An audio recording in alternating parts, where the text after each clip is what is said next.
Good morning.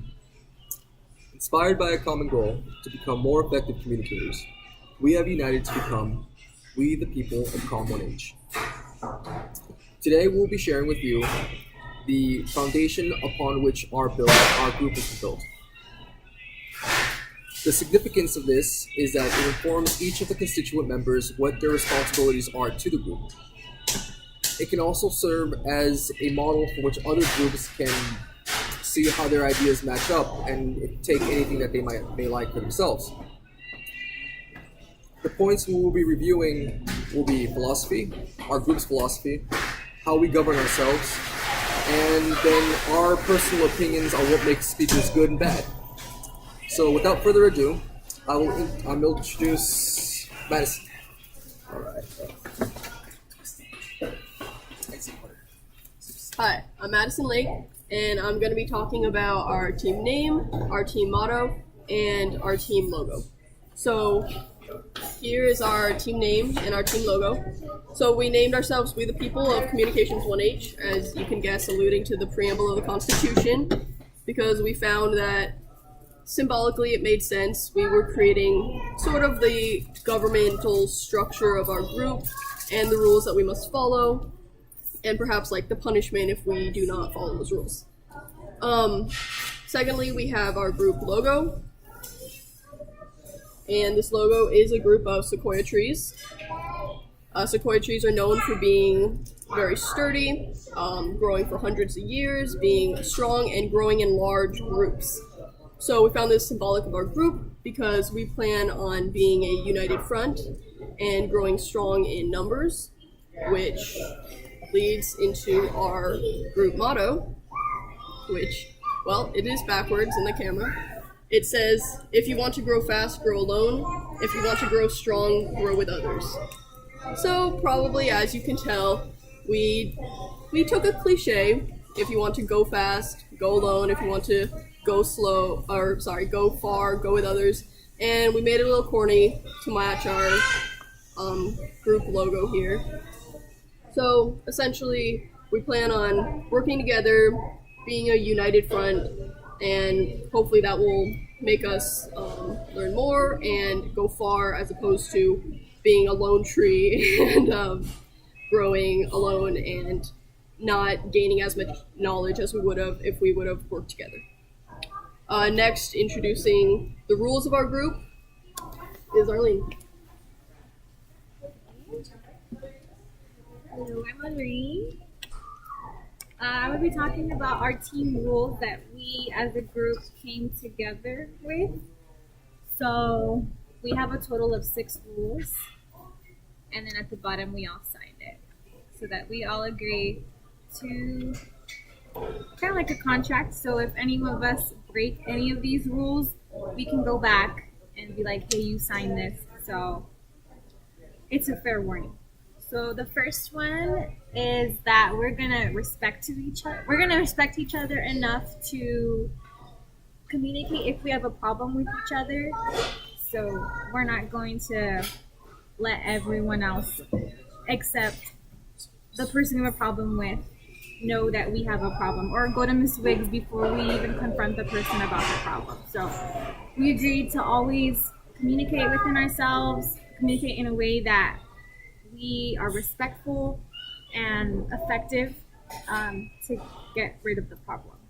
So our second one is our meeting outlines. So before each meeting, we are going to have a list of objectives that we are going to have done by the end of the meeting. So kind of like a goal that we want to have before each meeting. That way we can get everything we need to get done that day. The third one is on Thursdays and Fridays, we're going to text each other in our group chat to see if it's necessary to have a group meeting. Sometimes it's not going to be necessary to have a group meeting, so we're going to basically have a conversation whether or not it's necessary to have a group meeting. So if we don't have anything big due this week, then we'll just skip the meeting. The fourth one, so there needs to be equal participation amongst the group. If we feel that someone is doing too much for the group or not doing enough, we'll kind of praise the person that's doing a lot, but kind of tell them to back off a little bit, and encourage the people who are not participating enough to do a little bit more work. So we want everyone doing the same amount of work, and at the same time, we want to be responsible for what we're assigned. So if something is assigned to us, we want to make sure that we get it done. So the fifth one is all tasks delegated to each group member. It should be done by the date that we say it's going to be done. If any of us feel that we're not going to be able to make it by that deadline, we can always give a 40-hour notice. Otherwise, we take it to Ms. Riggs. And also, if we feel like we're struggling with something, we don't understand a concept, or we don't quite get the assignment that's at hand, then we agreed that we're not going to be afraid to talk to each other or ask each other for help or be embarrassed to not know what's going on. And the last one is to stick to the meeting time. So we meet every Saturday from 1 to 4, and any other time that we feel is necessary. So if one of us can't make the group because we're sick, we have something that came up, we are required to give a 1-day notice. That way, if something needs to be rearranged, we can meet at a different time, or we can always find a way to still have that person in the meeting, whether it's through FaceTime, through Skype, or email us what to do. That way the group of people that did meet that day can still get stuff done effectively without that person that was in the group. So those are all of our rules. Next is Sarah with what makes a good and bad speech or speaker. Like Arlene said, I'm Sarah Grimes, and I'm going to talk about what makes a good speech or a good speaker first. So maybe the next few are all going to be talking about how you engage your audience. So you want to make sure that you have voice inflection. A monotone speaker doesn't grasp the audience's attention as long, right? And a lot of times they bore the audience.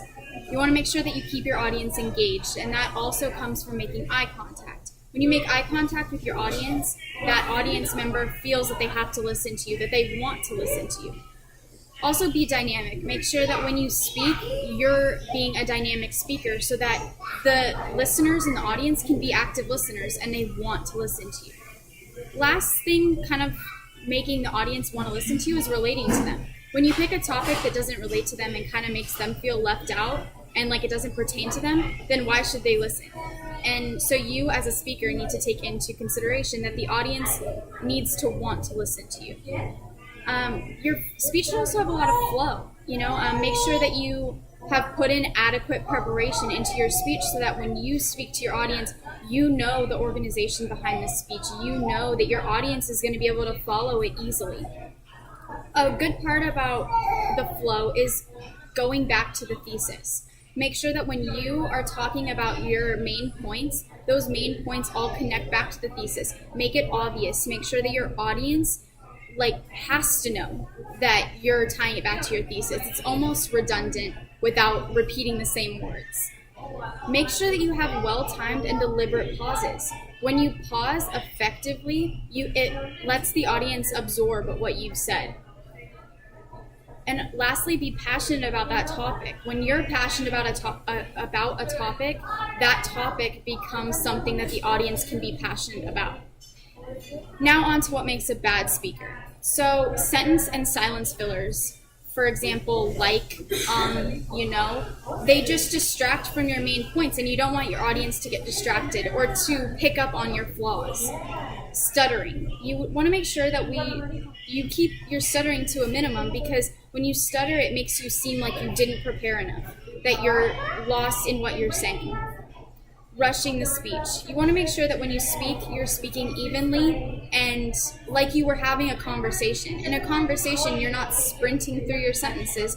You're nicely weighing the amount of time that you spend on it. Being tense or fidgeting. When you're tense or fidgeting, it makes your audience do the same thing. Your audience should be sitting there nicely, relaxed, and being able to actively listen. Indifference towards the topic leads your audience to be uninterested, and you want to make sure that your audience is interested for the whole speech. You don't want to go on tangents or straying from the purpose, because when you go on tangents, your audience gets lost, and it all goes back to the point where you want your audience to be able to figure out what you're saying to them and be able to understand it. And lastly, don't insult the audience. When you insult the audience, a lot of problems arise. For one, they don't want to listen to you. So the last thing that Izzy's going to talk about is he's going to basically review what we all said. So here he is. So, in conclusion, we've taken a look at the philosophy of our group, which is a philosophy of unity. We've taken a look at the rules we abide by, which ensure that we respect each member equally and have enough organization to make sure we are effective as a group. And then finally, we went over what we collectively think make good and bad speakers. So, with our philosophy and our foundation, we intend to grow strong and grow together. We, the people of Communications 1H.